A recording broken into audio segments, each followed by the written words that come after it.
پاکستان کی شان شاہد خان افریدی نے بی پی ایل 2019 میں 2 بڑے ریکارڈ اپنے نام کر لیے جو آج تک کرکٹ کی تاریخ میں کوئی اور کھلاڑی اپنے نام نہ کر سکا۔ مزید ویڈیو میں آگے بڑھنے سے پہلے آپ سب سے صرف ایک ہی گزارش کروں گا، اگر آپ نے ابھی تک ہمارے اس چینل کو سبسکرائب نہیں کیا ہے تو چینل کو سبسکرائب کر لے اور ساتھ ہی اس بیل آئیکن پر کلک کرے تاکہ آپ کو ہر آنے والی نئی ویڈیو کی اپڈیٹ سب سے پہلے وقت پر ملتی رہے۔ دوستو، شاہد خان افریدی نے 2 بڑے ریکارڈ اپنے نام کر لیے ہیں بی پی ایل 2019 میں جو آج تک کرکٹ کی تاریخ میں کوئی اور کھلاڑی نہ کر پایا۔ دوستو، آپ کو بتاتے چلے شاہد افریدی اس سال کومیلا وکٹورینز کے ساتھ کھیل رہے ہیں اور شاہد افریدی بی پی ایل 2019 میں پھر سے دھواں بیٹنگ کر رہے ہیں اور اپنی پرانی یادوں کو تازہ کر رہے ہیں۔ تماشائی شاہد افریدی کے اس انداز کو لے کر کے کافی خوش ہے اور ایکسائٹڈ بھی ہے۔ قومی ٹیم کے سابق کپتان شاہد خان افریدی تو آپ کو معلوم ہی ہے کہ جارحانہ مزاج کے حامل ہے اور وہ کرکٹ میں تیزی سے بیٹنگ کرتے ہیں،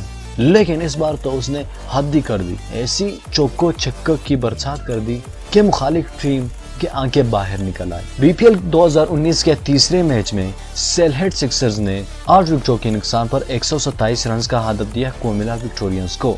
جواب میں کومیلا وکٹورینز کی ٹیم 15 اوور کے اختتام پر 85 رنز پر 6 وکٹیں گنوا چکی تھی۔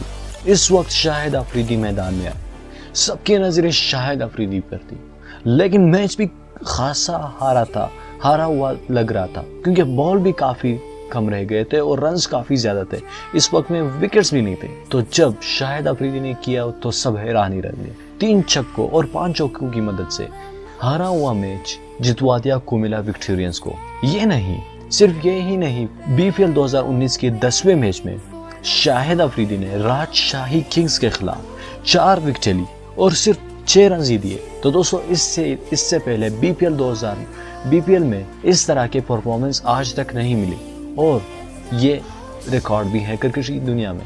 تو دوستو، اس ویڈیو کو لائک ضرور کریے گا پاکستان کی شان شاہد افریدی کے لیے، اور ساتھ ہی اس ویڈیو کو شیئر کریے اور ہمارے چینل کو بھی سبسکرائب کریں، اور ساتھ ہی ہمیں کمنٹ میں اپنی رائے کا اظہار ضرور کریے گا کہ آپ شاہد افریدی کے کس ریکارڈ سے زیادہ خوش ہیں۔ میں ملتا ہوں آپ سے اگلی ویڈیو میں، تب تک کے لیے مجھے اجازت دیجیے۔ اللہ حافظ۔